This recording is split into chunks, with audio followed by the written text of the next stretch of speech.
Look at the cross. They pierced his side, and blood and water flowed forth. The world said it was a defeat, but I'm telling you today, that was the hour of your redemption. Out of that new Adam flowed the very life of the church, the water that washes, the blood that saves. Calvary and the upper room are one great mystery. That perfect sacrifice is brought into this very moment. He said, "This is my body. This is my blood." And he offers it to you right now.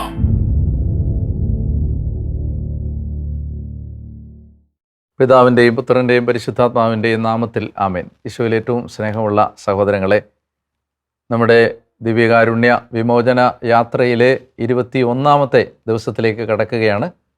ഈ ദിവസം നിങ്ങളെല്ലാവരെയും ഒത്തിരി സ്നേഹത്തോടെ ഞാൻ പ്രാർത്ഥനയോടെ ഓർക്കുന്നു. നിങ്ങളെ സന്തോഷത്തോടെ ഈ യാത്രയിൽ പങ്കുചേരുന്ന നിങ്ങളുടെ ഉത്സാഹത്തിന് ഞാൻ നന്ദി പറയുന്നു. നമ്മൾ അടുത്ത ഒരു ഘട്ടത്തിലേക്ക് കടക്കുകയാണ്. ഈ 21-ാമത്തെ ദിവസം മുതൽ കൂടുതൽ ആഴമായ ഒരു ദൈവബന്ധം നമുക്കുണ്ടാവാൻ നമ്മൾ കൂടുതൽ കർത്താവിനെ ധ്യാനിക്കുകയും പ്രാർത്ഥിക്കുകയൊക്കെ ചെയ്യുകയാണ്. ഈ 40 ദിവസത്തെ പ്രാർത്ഥനയിൽ നിങ്ങളുടെ കുടുംബം മുഴുവൻ വലിയ തീക്ഷ്ണതയോടെ പങ്കുചേരണം എന്ന് ഞാൻ ഓർമ്മിപ്പിക്കുകയും ചെയ്യുന്നു. നമ്മുടെ ഇന്നത്തെ വചന ചിന്തയ്ക്കായിട്ട് എടുക്കുന്നത് സങ്കീർത്തനം 132 ഒരു വാക്യമാണ്. 132-ാം സങ്കീർത്തനത്തിൻ്റെ 13-ാമത്തെ വാക്യം, 13ഉം 14. കർത്താവ് സിയോനെ തിരഞ്ഞെടുത്തു, അതിനെ തൻ്റെ വാസസ്ഥലമാക്കാൻ അവിടുന്ന് ആഗ്രഹിച്ചു. ഇതാണ് എന്നേക്കും എൻ്റെ വിശ്രമസ്ഥലം, ഞാൻ ഇവിടെ വസിക്കും, എന്തെന്നാൽ ഞാൻ അത് ആഗ്രഹിച്ചു. ഇത് ദേവാലയത്തെക്കുറിച്ചുള്ള ഒരു വാക്യമാണ്. ദേവാലയം നമ്മൾ ഇന്ന് ചിന്തിക്കാൻ പോകുന്നത് യഹൂദൻ്റെ ദേവാലയവുമായി ബന്ധപ്പെട്ട് ബൈബിളിൽ പറഞ്ഞിരിക്കുന്ന കുറച്ച് ദൈവികമായ കാര്യങ്ങൾ, അതിൻ്റെ ഒരു ചരിത്ര വഴി, ദേവാലയം എങ്ങനെയാണ് സ്ഥാപിക്കപ്പെട്ടത്, ദേവാലയത്തിലേക്ക് നയിച്ച കാര്യങ്ങൾ എന്താണ് അതിന് ഇന്ന് നമ്മുടെ ക്രിസ്തീയ ജീവിതത്തിലുള്ള പ്രാധാന്യം. ഈ കാര്യങ്ങളാണ് ഇന്ന് ഞാൻ പങ്കുവെക്കാൻ ആഗ്രഹിക്കുന്നത്. യഹൂദൻ്റെ ദേവാലയം എന്ന സങ്കല്പം തുടങ്ങുന്നത് ബലിപീഠം എന്ന ആ സങ്കല്പത്തിലാണ്. ബലിപീഠം എന്താണെന്ന് നമ്മൾ നേരത്തെ വിശദീകരിച്ചിരുന്നു. അദൃശ്യനായ ദൈവം, അരൂപിയായ ദൈവം നമ്മുടെ ഇടയിലേക്ക് വന്ന് നമ്മുടെ ജീവിതത്തിൽ ഇടപെടാൻ ആഗ്രഹിക്കുമ്പോൾ അവിടുന്ന് ഇറങ്ങി വന്ന് നമ്മുടെ ജീവിതത്തിൽ ഓപ്പറേറ്റ് ചെയ്യാൻ ഉപയോഗിക്കുന്ന മീഡിയമാണ് ബലിപീഠം. അങ്ങനെ കായേനും ആബേലും ബലിയർപ്പിച്ചപ്പോൾ അവർ ബലിപീഠം പണിത കാര്യം ഞാൻ സൂചിപ്പിച്ചു. പിന്നീട് നോഹ ബലിപീഠം പണിതു, ബലിയർപ്പിച്ചു. പിന്നെ അബ്രാഹാം ബലിപീഠം പണിതത് കാനാൻ ദേശത്ത് വെച്ച് നമ്മൾ കണ്ടു. യാക്കോബ് ബലിയർപ്പിച്ച് ബലിപീഠം പണിയും നമ്മൾ കണ്ടു. പിന്നീട് നമ്മൾ ഇസ്രായേലിൻ്റെ ചരിത്രത്തിലേക്ക് വരുമ്പോൾ ഈ ബലിപീഠം എന്ന ആ ആരാധനാ സ്ഥലം അത് കുറച്ചുകൂടെ ഒരു വ്യാപകമായ വിധത്തിൽ വളരുന്നത് നമ്മൾ കാണുകയാണ്. അതെങ്ങനെയാണ് അതിൻ്റെ ഒരു ഡെവലപ്മെൻ്റ് എന്ന് ചോദിച്ചാൽ, പിന്നീട് മരുഭൂമിയിലേക്ക് അവരെത്തിക്കഴിഞ്ഞപ്പോൾ, ഇസ്രായേൽ ഈജിപ്തിൽ നിന്ന് പുറത്തു വന്ന് മരുഭൂമിയിലേക്ക് വന്നപ്പോൾ സീനായ് മലയുടെ അടിവാരത്തിൽ വെച്ച് ദൈവം മോശയ്ക്ക് മലമുകളിൽ വെച്ച് കൊടുത്ത ദർശനമനുസരിച്ച് അവർ സമാഗമ കൂടാരം പണിതു. ഇതാണ് ദേവാലയവുമായി ബന്ധപ്പെട്ട അവരുടെ രണ്ടാമത്തെ ഘട്ടം. ആദ്യത്തെ ഘട്ടം ബലിപീഠങ്ങൾ, ഒറ്റപ്പെട്ട ബലിപീഠങ്ങൾ അവിടെ ഇവിടെയെല്ലാം. സെക്കൻഡ് സ്റ്റേജ് എന്ന് പറയുന്നത് ടാബർനക്കിളാണ്, സമാഗമ കൂടാരം. അതൊരു കൂടാരമാണ്, അതൊരു ടെൻ്റാണ്. അതിന് കൃത്യമായി വേർതിരിച്ച് പറയാവുന്ന 3 ഭാഗങ്ങളുണ്ട്. അതിൻ്റെ ഏറ്റവും വെളിയിലുള്ള ഭാഗമാണ് പുറത്തെ പ്രാകാരം അഥവാ മുറ്റം, ഔട്ടർ കോർട്ട്. ഈ മുറ്റം കഴിഞ്ഞാൽ ഒരു തിരശീല കഴിഞ്ഞാൽ അകത്തുള്ള സ്ഥലമാണ് വിശുദ്ധ സ്ഥലം, ഹോളി പ്ലേസ്. അത് കഴിഞ്ഞാൽ കുറെ കൂടെ കട്ടിയുള്ള മൂന്നാമത്തെ അടുത്ത സ്ഥലം, അതിനെ വേർതിരിക്കുന്ന രണ്ടാമത്തെ തിരശീല, അത് കഴിഞ്ഞാൽ അതിവിശുദ്ധ സ്ഥലം. ഇങ്ങനെ 3 ഭാഗങ്ങൾ യഹൂദൻ്റെ ദേവാലയത്തിന് ഉണ്ടായിരുന്നു. ഇത് നിങ്ങളുടെ മനസ്സിൽ സൂക്ഷിക്കുക. യഹൂദൻ്റെ സമാഗമ കൂടാരത്തിന് കൃത്യമായി വേർതിരിക്കാവുന്ന 3 ഭാഗങ്ങളുണ്ട്. പുറത്തെ പ്രാകാരം, മുറ്റം, ഔട്ടർ കോർട്ട്, അത് കഴിഞ്ഞാൽ ഒരു തിരശീല, ഹോളി പ്ലേസ്, വിശുദ്ധ സ്ഥലം, അത് കഴിഞ്ഞാൽ അടുത്ത കട്ടിയുള്ള, കുറെ കൂടി വളരെ കട്ടിയുള്ള മറ്റൊരു തിരശീല, അത് കഴിഞ്ഞാൽ അതിവിശുദ്ധ സ്ഥലം. ഇനി ഇത് കഴിഞ്ഞ് സമാഗമ കൂടാരം അവർ ഇവിടെ ചെന്നു, കാനാൻ ദേശത്തേക്ക് എത്തിച്ചേർന്നു. അവർ കാനാൻ ദേശത്ത് എത്തിച്ചേർന്ന് കഴിയുമ്പോൾ സമാഗമ കൂടാരം അവർ കൊണ്ടുപോയി ഷീലോ എന്ന് പറയുന്ന സ്ഥലത്താണ് സ്ഥാപിക്കുന്നത്. ഷീലോ നിങ്ങൾക്ക് പരിചയമുണ്ട്. സാമുവേൽ പ്രവാചകൻ തൻ്റെ ശുശ്രൂഷ ആരംഭിക്കുന്നത് ഷീലോയിലെ ആരാധനാലയത്തിൽ വാഗ്ദാന പേടകത്തിനടുത്ത് അദ്ദേഹം കിടന്നുറങ്ങുമ്പോഴാണ് കർത്താവ് വിളിക്കുന്നതൊക്കെ. ഷീലോ, ഏലി പുരോഹിതൻ ശുശ്രൂഷ ചെയ്ത ഹന്ന വന്ന് പ്രാർത്ഥിക്കുന്ന ആ സ്ഥലമാണത്. ഷീലോയിലാണ് ഈ സമാഗമ കൂടാരം കൊണ്ടുപോയി അവർ വെച്ചത്. പിന്നെ അവരുടെ ചരിത്രത്തിൽ സംഭവിച്ചത്, ഫിലിസ്തീർ വന്ന് ഈ സമാഗമ കൂടാരം തകർത്ത് കളഞ്ഞു. വാഗ്ദാന പേടകം തട്ടിയെടുത്ത് കൊണ്ടുപോവുകയും ചെയ്തു. അങ്ങനെ ഷീലോയിലെ ആരാധനാലയം തകർക്കപ്പെട്ടു. അത് കഴിഞ്ഞപ്പോൾ സമാഗമ കൂടാരവും ബലിപീഠവും അതുമായി ബന്ധപ്പെട്ട് വാഗ്ദാന പേടകം ഒഴിച്ചുള്ള ബാക്കി എല്ലാ കാര്യങ്ങളും അവർ ഗിബയോൻ എന്ന് പറയുന്ന സ്ഥലത്ത് ഒരു പൂജാഗിരിയുണ്ട്.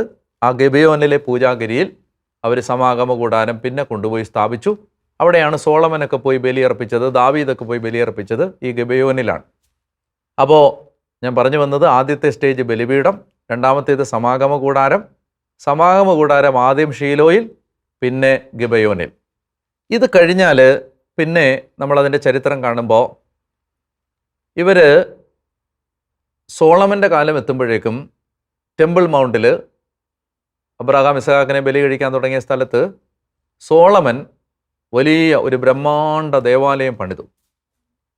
ആ ദേവാലയത്തിനും ഇതുപോലെ തന്നെ മുറ്റം, അതുപോലെ വിശുദ്ധ സ്ഥലം, അതിവിശുദ്ധ സ്ഥലം, ഇങ്ങനെ 3 ഭാഗങ്ങൾ ആ ദേവാലയത്തിനും ഉണ്ട്. ആ ദേവാലയം പണിത് കഴിഞ്ഞപ്പോൾ പിന്നെ ഈ സമാഗമ കൂടാരം അധികം ശ്രദ്ധിക്കാതെയായി. സോളമൻ്റെ ദേവാലയത്തിലായി പിന്നെ ആരാധന. അപ്പോൾ ദേവാലയത്തിൻ്റെ 3ാമത്തെ ഘട്ടമായിട്ട് നിങ്ങൾ മനസ്സിൽ സൂക്ഷിക്കേണ്ടത് സോളമൻ്റെ ദേവാലയം. അപ്പോൾ ബലിപീഠം, സമാഗമ കൂടാരം, 3ാമത്തെ സ്റ്റേജാണ് സോളമൻ്റെ ദേവാലയം. അതിനെ 1ാം ദേവാലയം എന്നാണ് യഹൂദൻ്റെ ചരിത്രത്തിൽ വിളിക്കുന്നത്. ഫസ്റ്റ് ടെമ്പിൾ, 1ാമത്തെ ദേവാലയം. ഈ സോളമൻ്റെ ദേവാലയം BC 587 ബാബിലോൺകാർ വന്ന് തകർത്ത് കളഞ്ഞു, കത്തിച്ച് ഇല്ലാതാക്കി. അപ്പോൾ സോളമൻ്റെ ദേവാലയം 587 BC ഇല്ലാതായി. ഇനി ഇത് കഴിഞ്ഞ് ജനം ബാബിലോണിലേക്ക് നാട് കടത്തപ്പെട്ടു, പ്രവാസം. 70 കൊല്ലം കഴിഞ്ഞ് ഇവർ തിരിച്ചു വരുമ്പോൾ അവരുടെ നേതാവായിരുന്ന ആളുടെ പേരാണ് സെറൂബാബേൽ. സെറൂബാബേലിൻ്റെ നേതൃത്വത്തിൽ തിരിച്ചു വന്ന ജനം 70 കൊല്ലം കഴിഞ്ഞ് 2ാമത് ഒരു ദേവാലയം കൂടി പണിതു.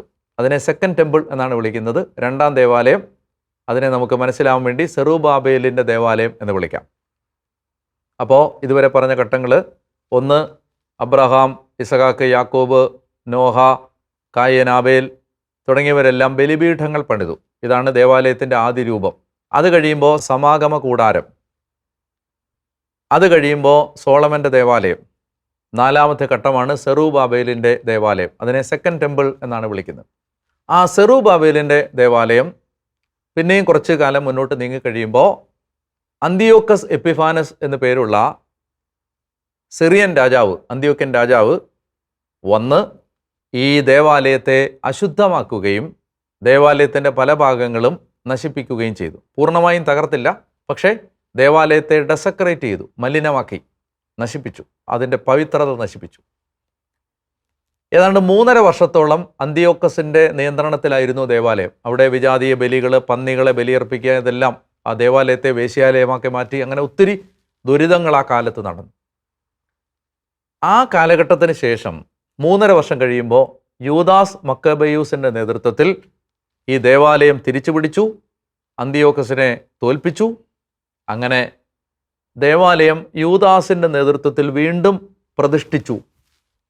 അതിനെ ദേവാലയത്തിൻ്റെ പ്രതിഷ്ഠാ തിരുനാൾ, ഹാനൂക്ക ഫെസ്റ്റിവൽ എന്ന് പറഞ്ഞ് യഹൂദന്മാർ ഇപ്പോഴും അത് ആഘോഷിക്കാറുണ്ട്. ദേവാലയത്തിൻ്റെ പ്രതിഷ്ഠാ തിരുനാൾ ഇപ്പോഴും അവർക്കുള്ള, യഹൂദർക്കുള്ള ഒരാഘോഷമാണ്. ഇസ്രായേലിൽ ആ ദിവസം വലിയൊരു ആഘോഷത്തിൻ്റെ ദിവസമാണ്. 8 ദിവസം നീളുന്ന ആഘോഷമാണ് ഹാനൂക്ക. അപ്പോൾ അത് എപ്പോഴാണ്? അന്തിയോക്കസ് ദേവാലയം അശുദ്ധമാക്കി കഴിഞ്ഞപ്പോൾ യൂദാസ് മക്കബേയുസിൻ്റെ നേതൃത്വത്തിൽ അവർ ദേവാലയം തിരിച്ചു പിടിച്ച് വീണ്ടും വിശുദ്ധീകരിച്ച് വീണ്ടും പ്രതിഷ്ഠിച്ച്, അതാണ് ദേവാലയത്തിൻ്റെ അടുത്ത ഘട്ടം. അപ്പോൾ ബലിപീഠം, സമാഗമ കൂടാരം, സോളമൻ്റെ ദേവാലയം, സെറുബാബേലിൻ്റെ ദേവാലയം, പിന്നീട് യൂദാസ് സെറുബാബേലിൻ്റെ ദേവാലയത്തെ നവീകരിച്ചത്, അത് ദേവാലയത്തിൻ്റെ ഘട്ടത്തിലെ വളരെ പ്രധാനപ്പെട്ട ഒരു ഭാഗമാണ്. യേശുവിൻ്റെ കാലം എത്തുമ്പോൾ നിലനിന്നിരുന്നത് ഈ യൂദാസ് നവീകരിച്ച ദേവാലയമാണ്. ആ ദേവാലയം അന്നത്തെ യഹൂദന്മാരുടെ ഭരണാധികാരിയാണെന്ന് സ്വയം അവകാശപ്പെട്ടിരുന്ന ഹെറോദേസ്, മഹാനായ ഹെറോദേസ് എന്നാണ് അദ്ദേഹത്തെ ചരിത്രത്തിൽ വിളിക്കുന്നത്. ഈ മഹാനായ ഹെറോദേസ് ആ ദേവാലയം പുതുക്കി പണിയാൻ തുടങ്ങി, വലുതാക്കാൻ തുടങ്ങി, മോടി പിടിപ്പിക്കാൻ തുടങ്ങി. കർത്താവിൻ്റെ കാലത്ത് ഈശോ കുരിശിൽ മരിക്കുന്ന സമയമൊക്കെ എത്തുമ്പോൾ അപ്പോഴും അതിൻ്റെ നിർമ്മാണം തുടർന്നുകൊണ്ടിരിക്കുകയായിരുന്നു. അപ്പോൾ ഹെറോദേസിൻ്റെ പുനർനിർമ്മാണം എന്ന് നമുക്ക് ആ ഘട്ടത്തെ വിളിക്കാം. അപ്പോൾ ഈ പേരുകൾ നിങ്ങൾ ഓർത്തിരിക്കുക. ഒന്ന്, പൂർവ്വപിതാക്കന്മാർ ബലിപീഠം പണിതത്, പിന്നെ മോശ സമാഗമ കൂടാരം പണിതത്, പിന്നെ അതിനുശേഷം സോളമൻ്റെ ദേവാലയം, സെറുബാബേലിൻ്റെ ദേവാലയം, പിന്നീട് യൂദാസ് നവീകരിക്കുന്നത്, ഇപ്പോൾ യേശുവിൻ്റെ കാലം എത്തുമ്പോൾ ഹെറോദേസ് നവീകരിക്കുന്നതും മോടി പിടിപ്പിക്കുന്നത്. AD 70 എത്തുമ്പോഴേക്കും ഈ ദേവാലയം കല്ലിന്മേൽ കല്ല് ശേഷിക്കാതെ തകർക്കപ്പെട്ടു. റോമൻ പട്ടാളക്കാർ വന്ന് പരിപൂർണമായി ഈ ദേവാലയം കത്തിച്ച് ഇല്ലാതാക്കി. അതോടുകൂടി യഹൂദൻ്റെ ദേവാലയം ഇല്ലാതായി. അവിടെ ഇപ്പോൾ ആ ദേവാലയം നിന്ന സ്ഥലത്ത് മുസ്ലിങ്ങളുടെ ഒരു മോസ്ക് നിൽപ്പുണ്ട്. ആ ദേവാലയം ടെമ്പിൾ മൗണ്ടിൻ്റെ ആ മതിൽ കെട്ടിയിരുന്ന സ്ഥലത്ത്, മതിൽ പൊളിഞ്ഞു കിടക്കുന്ന സ്ഥലത്തെ ഇന്ന് വിളിക്കുന്നത് വിലാപത്തിൻ്റെ മതിലെന്നാണ്. അവിടെ നിങ്ങൾ ഇസ്രായേലിൽ പോയാൽ കാണാൻ പറ്റും, തൊപ്പിയും തലപ്പാവൊക്കെ വെച്ച യഹൂദന്മാർ ആ വിലാപത്തിൻ്റെ തകർന്നു കിടക്കുന്ന മതിലിൽ തലയിടിച്ച് കരയുന്നത് കാണാം. അത് അവരുടെ ദേവാലയം തകർന്നു പോയതിൻ്റെ ഇന്നും അവസാനിക്കാത്ത ദുഃഖത്തിൻ്റെ ഒരു നിതാന്ത പ്രതീകമെന്നോണം ഇന്നും ഇസ്രായേലിൽ സന്ദർശകർക്ക് കാണാൻ പറ്റും. ഇങ്ങനെ തലയടിച്ച് കരയുന്ന യഹൂദനെ കാണാൻ പറ്റും. അപ്പോൾ AD 70 എത്തുമ്പോഴേക്കും യഹൂദൻ്റെ ദേവാലയം പൂർണ്ണമായും തകർക്കപ്പെട്ടു. പിന്നെ ഇപ്പോൾ 2026 പിന്നെ ഇതുവരെയും യഹൂദന് ദേവാലയം പണിയാൻ കഴിഞ്ഞിട്ടില്ല. ഇത്രയും ചരിത്രം മനസ്സിൽ വെച്ചിട്ട് ഞാൻ പറയുന്ന കാര്യങ്ങൾ വളരെ ശ്രദ്ധയോടെ നിങ്ങൾ കാണണം. ദൈവത്തിൻ്റെ പദ്ധതി അനുസരിച്ച് യഹൂദൻ്റെ ദേവാലയം എന്ന സങ്കല്പം ഇല്ലാതായി. ഇനി യഹൂദന് ഒരു ദേവാലയം ആവശ്യമില്ല എന്ന് ദൈവം തീരുമാനിച്ചു. ദേവാലയം ഇല്ലാതായതോടുകൂടി ഞാൻ ഒരു എപ്പിസോഡിൽ പഴയ നിയമത്തിലെ 5 ബലികളെക്കുറിച്ച് പറഞ്ഞിരുന്നു. ബലിയർപ്പണങ്ങളും അവിടെ ഇല്ലാതായി. ഇപ്പോൾ ഇസ്രായേലിൽ നിങ്ങൾ പോയാൽ യഹൂദർ ബലി അർപ്പിക്കാറില്ല, കാരണം അവർക്ക് ദേവാലയം ഇല്ല. ബലിയർപ്പണവും ഇല്ലാതായി, ദേവാലയവും ഇല്ലാതായി. അപ്പോൾ ഈ ഘട്ടത്തിൽ നമ്മളൊരു ചോദ്യം ചോദിക്കണം. വിശ്വാസികൾ, ക്രിസ്ത്യാനികൾ ഒരു ചോദ്യം ചോദിക്കണം. എന്താണ് ചോദിക്കേണ്ടത്? എന്തുകൊണ്ട് ദൈവം പറഞ്ഞിട്ട് നിർമ്മിച്ച ഈ ദേവാലയം തകർക്കാൻ ദൈവം അനുവദിച്ചു? അത് പുനർനിർമ്മിക്കാൻ ദൈവം അനുവദിച്ചില്ല. എന്തുകൊണ്ട് യഹൂദൻ്റെ സകല ബലികളും നിർത്തലാക്കപ്പെടാൻ ദൈവം ഇടയാക്കി? ഈ ചോദ്യത്തിനാണ് ഉത്തരം കൊടുക്കേണ്ടത്. അതിന് ദൈവശാസ്ത്രപരമായ ദൈവികമായ ഒരു കാരണമുണ്ട്. ആ കാരണം എന്താണെന്ന് വെച്ചാൽ, യേശു ക്രിസ്തു ഈ ലോകത്തിലേക്ക് വരുമ്പോൾ, മനുഷ്യനായി അവതരിക്കുമ്പോൾ, യോഹന്നാൻ്റെ സുവിശേഷം 1-ാം അധ്യായത്തിൽ 14-ാമത്തെ വാക്യത്തിൽ നമ്മൾ കാണുന്നുണ്ട്, വചനം മാംസമായി നമ്മുടെ ഇടയിൽ കൂടാരമടിച്ചു. കൂടാരമടിച്ചു എന്നാണ് പറഞ്ഞിരിക്കുന്നത്. കൂടാരമടിച്ചു, ടാബർനക്കിൾഡ് എന്നാണ്. അവൻ്റെ മഹത്വം നമ്മൾ ദർശിച്ചു. യോഹന്നാൻ പറയുകയാണ്, കല്ലും മണ്ണും കൊണ്ട് നിർമ്മിച്ച ദേവാലയത്തിന് പകരം ദൈവത്തിൻ്റെ പുത്രൻ ഈ ഭൂമിയിൽ ഒരു ദേവാലയമായി ഇറങ്ങി വന്നു. യോഹന്നാൻ്റെ സുവിശേഷത്തിൻ്റെ 2-ാം അധ്യായത്തിലെത്തുമ്പോൾ യോഹന്നാൻ നമുക്ക് പറഞ്ഞു തരുന്നുണ്ട്. ഈശോ പറയുകയാണ്, നിങ്ങൾ ഈ ദേവാലയം തകർത്തുകൊള്ളുക, 3 ദിവസത്തിനകം ഞാനിത് പുനരുദ്ധരിക്കാം. എന്താണ് അപ്പോൾ അതിൻ്റെ അർത്ഥം? യേശു ദേവാലയമായി കാണുന്നത് തൻ്റെ ശരീരത്തെയാണ്. നിങ്ങൾ എന്നെ കുരിശിൽ തറച്ച് കൊല്ലുമ്പോൾ, നിങ്ങൾ എന്നെ പീഡിപ്പിക്കുമ്പോൾ, നിങ്ങൾ എന്നെ ഉപദ്രവിക്കുമ്പോൾ, എന്നെ ഇഞ്ചോടിഞ്ച് തകർക്കുമ്പോൾ ഈ ദേവാലയമാണ് തകർക്കപ്പെടുന്നത്. പക്ഷേ 3 ദിവസം കഴിയുമ്പോൾ ഞാൻ ഉയർത്തെഴുന്നേൽക്കുമ്പോൾ ഈ ദേവാലയം വീണ്ടും പുതുക്കി പണിയും. കർത്താവ് ഉപമയിലൂടെ പ്രതീകാത്മകമായി സംസാരിക്കുകയാണ്. അപ്പോൾ ദേവാലയത്തിൻ്റെ അടുത്ത ഘട്ടം, ബലിപീഠം, സമാഗമ കൂടാരം, സോളമൻ്റെ ദേവാലയം, അതുപോലെ സെറുബാബേലിൻ്റെ ദേവാലയം, യൂദാസ് നവീകരിച്ച ദേവാലയം, ഹെറോദേസ് മോടി പിടിപ്പിച്ച ദേവാലയം, റോമാക്കാർ നശിപ്പിച്ച ദേവാലയം. ആ സ്ഥാനത്ത് നമ്മൾ ദേവാലയത്തിൻ്റെ അടുത്ത ഘട്ടം യേശുക്രിസ്തുവിൻ്റെ ശരീരം എന്ന ദേവാലയം, അതായത് നമ്മൾ ദൈവത്തെ കണ്ടുമുട്ടുന്നതും ആരാധിക്കുന്നതും യേശുക്രിസ്തു എന്ന വ്യക്തിയിലാണ്, യേശുക്രിസ്തുവിൻ്റെ ശരീരത്തിലാണ്. ഇതാണ് ഈശോ അവതരിപ്പിക്കുന്ന ഒരാശയം. അങ്ങനെ ഈശോ മരിച്ച് അടക്കപ്പെട്ട് ഉയർത്തെഴുന്നേറ്റ് കഴിയുമ്പോൾ ഈ ദേവാലയം, യേശുവിൻ്റെ ശരീരം എന്ന ദേവാലയം, മഹത്വീകരിക്കപ്പെട്ട ശരീരം പൗലോസ് അപ്പോസ്തലൻ്റെ പ്രബോധനം അനുസരിച്ച് സഭയായി മാറി. അപ്പോൾ ഇന്ന് ദേവാലയത്തിൻ്റെ നിലനിൽക്കുന്ന രൂപം സഭയാണ്. സഭ വിശ്വാസികളുടെ സമൂഹമാണ് ഇന്ന് ദേവാലയം. അവിടെയാണ് ദൈവത്തെ പിതാവിനെ നമ്മൾ ക്രിസ്തുവിൽ ആരാധിക്കുന്നത്. ഇനി അതിൻ്റെ ഏറ്റവും അവസാനത്തെ രൂപം എന്ന് പറഞ്ഞാൽ ലേഖനങ്ങളിലേക്കൊക്കെ എത്തുമ്പോൾ, പ്രത്യേകിച്ച് കൊറിന്തോസ് ലേഖനത്തിലേക്കൊക്കെ എത്തുമ്പോൾ പരിശുദ്ധാത്മാവ് നമുക്ക് പറഞ്ഞു തരും, നിങ്ങളാണ് ദൈവത്തിൻ്റെ ആലയം. യേശുക്രിസ്തു ദൈവത്തിൻ്റെ ആലയം എന്ന ആശയത്തിൽ നിന്ന് അടുത്ത ആശയത്തിലേക്ക് ദേവാലയ സങ്കല്പം എത്തുന്നത് ഓരോ വിശ്വാസിയും ദൈവത്തിൻ്റെ ആലയമായി മാറുകയാണ്. അതുകൊണ്ടാണ് പറയുന്നത്, നിങ്ങൾ പരിശുദ്ധാത്മാവിൻ്റെ ആലയമാണ് നിങ്ങളുടെ ശരീരമെന്ന് നിങ്ങൾക്കറിഞ്ഞുകൂടെ. അപ്പോൾ ഇന്ന് നമ്മൾ ചോദിക്കുകയാണ്, ദൈവം വസിക്കുന്നത് എവിടെയാണ് എന്ന് ചോദിച്ചാൽ നമ്മളാകുന്ന ഈ ദേവാലയത്തിലാണ്. നമ്മുടെ ആത്മാവിലാണ് പിതാവും പുത്രനും പരിശുദ്ധാത്മാവും ജീവിക്കുന്നത്. നമ്മളിൽ ദൈവം ജീവിക്കുന്നു. നമ്മൾ ദൈവത്തിൻ്റെ ആലയമാണ്. അതുകൊണ്ടാണ് നമ്മൾ നമ്മുടെ ശരീരത്തെ പരിശുദ്ധമായി സൂക്ഷിക്കേണ്ടത്. കാരണം നമ്മൾ ദൈവം വസിക്കുന്ന ആലയമാണ്. ശരീരത്തെ മാന്യതയിലും വിശുദ്ധിയിലും കാത്തു സൂക്ഷിക്കേണ്ടതിൻ്റെ ആവശ്യകത നമ്മളിൽ ദൈവം ജീവിക്കുന്നു. പ്രിയപ്പെട്ടവരെ, നമ്മൾ വിശുദ്ധ കുർബാന സ്വീകരിക്കുമ്പോൾ ഈ ആശയം കുറേ കൂടെ സജീവമാവുകയാണ്. നമ്മൾ യേശുവിൻ്റെ ശരീരം, ദിവ്യകാരുണ്യം സ്വീകരിക്കുമ്പോൾ നമ്മളിലെ ഈ ദേവാലയം കുറേ കൂടി കർത്താവിൻ്റെ സാന്നിധ്യം കൊണ്ട് നിറയുന്നു. കർത്താവ് ജീവനോടെ നമ്മളിലേക്ക് എഴുന്നള്ളി വരുന്നു. ഞാൻ ഈ ദേവാലയവുമായി ബന്ധപ്പെട്ട ആശയം നിങ്ങളോട് പങ്കുവച്ചത് ഓരോ കുർബാനയിലും നമ്മൾ ദേവാലയങ്ങളായി മാറുന്നു എന്ന ആശയം മനസ്സിലാക്കാൻ വേണ്ടിയാണ്. നമ്മൾ കുർബാനയ്ക്ക് പോയി ഒരു കല്ലും മണ്ണും കൊണ്ടുണ്ടാക്കിയ ഒരു സ്ട്രക്ചറിനകത്ത്, ഒരു ദേവാലയത്തിനകത്ത് നിന്ന് നമ്മൾ പ്രാർത്ഥിച്ച് ആരാധിച്ച് കുർബാന സ്വീകരിച്ചിറങ്ങുമ്പോൾ നമ്മൾ ദേവാലയമായി മാറുകയാണ്. നമ്മളിൽ ദൈവം ജീവിക്കുകയാണ്. അപ്പോൾ നമ്മളെ കാണുന്നവർ ദൈവത്തെ കാണാൻ പറ്റണം. നമ്മളെ കേൾക്കുന്നവർക്ക് ദൈവത്തെ കേൾക്കാൻ പറ്റണം. നമ്മളോട് സംസാരിക്കുമ്പോൾ മനുഷ്യർക്ക് ദൈവാനുഭവം ഉണ്ടാവണം. നമ്മളോട് സംസാരിക്കുമ്പോൾ മനുഷ്യൻ്റെ സങ്കടങ്ങൾ മാറണം. നമ്മൾ സംസാരിക്കുമ്പോൾ മനുഷ്യൻ്റെ രോഗത്തിന് ശമനം വരണം. നമ്മളിലൂടെ ദൈവത്തിൻ്റെ ശക്തി മറ്റുള്ളവരിലേക്ക് ഒഴുകണം. ഒരു ദേവാലയത്തിൽ നിന്ന് മനുഷ്യൻ എന്തെല്ലാം കിട്ടുന്നോ അത് മുഴുവൻ വിശുദ്ധ കുർബാന സ്വീകരിക്കുന്ന മനുഷ്യരിലൂടെ മറ്റ് മനുഷ്യർക്ക് കിട്ടണം. ഇതാണ് യേശു നമ്മളിൽ നിന്ന് ആഗ്രഹിക്കുന്നത്. അതുകൊണ്ട് ഈ ആശയം നമ്മുടെ മനസ്സിൽ വെച്ചുകൊണ്ട് ഓരോ കുർബാനയ്ക്ക് പോകുമ്പോഴും ദേവാലയങ്ങളായി മാറാൻ കർത്താവേ എന്നെ സഹായിക്കണമേ എന്ന് നമുക്ക് ആഗ്രഹിച്ച് പ്രാർത്ഥിക്കാം. ഇന്ന് നമ്മൾ നമ്മുടെ ജീവിതത്തിലേക്ക് ഏറ്റെടുക്കേണ്ട പുണ്യം എന്താണ്? അത് വൃത്തിയാണ്. ക്ലെൻലിനെസ്.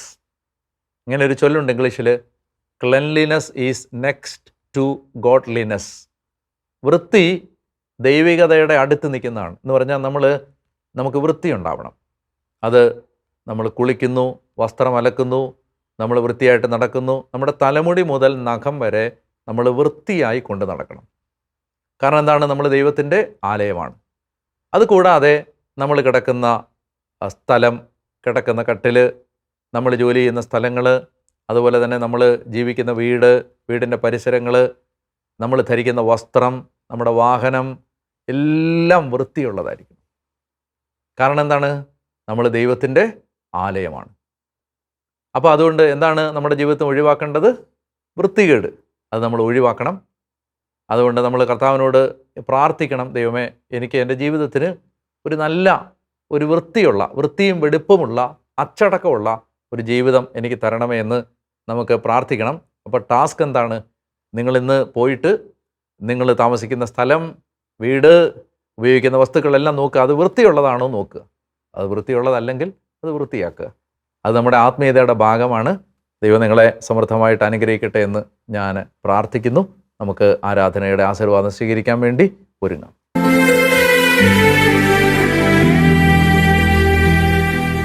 പരിശുദ്ധ പരമദിവ്യകാരുണ്യീശോയ്ക്ക് നേരവും ആരാധനയും സ്തുതിയും പുകഴ്ചയും ഉണ്ടായിരിക്കട്ടെ. പ്രിയമുള്ളവരെ, നമ്മളാകുന്ന ദേവാലയങ്ങളെ കർത്താവ് വസിക്കുന്ന പരിശുദ്ധ ഇടങ്ങളായി കാത്തു സൂക്ഷിക്കാനുള്ള കൃപ ഈ ആരാധനയിൽ നമുക്ക് കർത്താവിനോട് ചോദിക്കാം.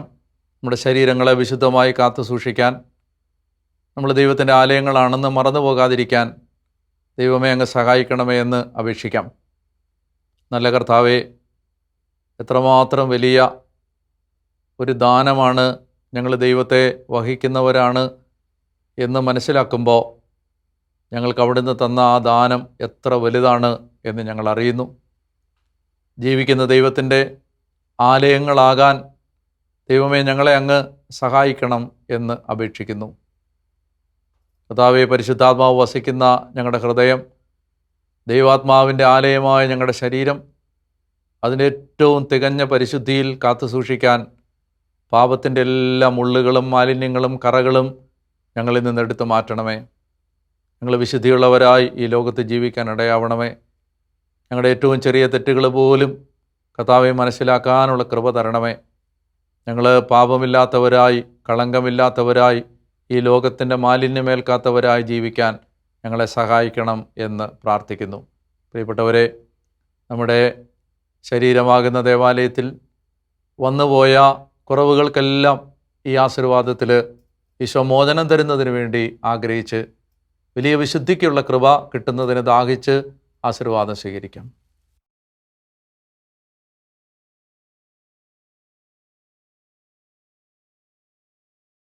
സർവശക്തനായ ദൈവം നിങ്ങളെ അനുഗ്രഹിക്കട്ടെ. ഈ ദിവ്യകാരുണ്യ ആശീർവാദത്തിലൂടെ നിങ്ങളുടെ ശരീരങ്ങൾ വിശുദ്ധമായി മാറട്ടെ. നിങ്ങളുടെ ശരീരത്തിൻ്റെയും മനസ്സിൻ്റെയും ആത്മാവിൻ്റെയും പാപക്കറകളും കളങ്കങ്ങളും കർത്താവ് മോചിച്ച് വിശുദ്ധീകരിച്ച് നിങ്ങൾക്ക് അനുഗ്രഹവും സൗഖ്യവും പ്രദാനം ചെയ്യട്ടെ. കർത്താവിനെ വഹിക്കുന്നവരായി ഈ ലോകത്തിൽ ജീവിക്കാൻ നിങ്ങൾക്കിടയാവട്ടെ. നിങ്ങൾ പോകുന്ന ഇടങ്ങളിലെല്ലാം ദൈവം കടന്നു വന്ന്, നിങ്ങൾ സന്ദർശിക്കുന്ന ഇടങ്ങളിലെല്ലാം കർത്താവിൻ്റെ സാന്നിധ്യം നിറഞ്ഞ്, നിങ്ങൾ കാലുകുത്തുന്ന ഇടങ്ങളെല്ലാം ദൈവകൃപയുടെ ഇടങ്ങളായി മാറാൻ ഇടയാവട്ടെ. അതിശക്തമായ വലിയ വിശുദ്ധിയുടെ അഭിഷേകവും വിശുദ്ധിക്ക് വേണ്ടിയുള്ള ദാഹവും പരിശുദ്ധാത്മാവ് നിങ്ങൾക്ക് പ്രദാനം ചെയ്യട്ടെ. യേശുവിൻ്റെ തിരുശരീരത്തിൻ്റെ യോഗ്യതകളാൽ തന്നെ. ആമേൻ. പരിശുദ്ധ പരമദിവ്യകാരുണ്യ ഈശോയ്ക്ക് എന്നേരവും ആരാധനയും സ്തുതിയും പുകഴ്ചയും ഉണ്ടായിരിക്കട്ടെ.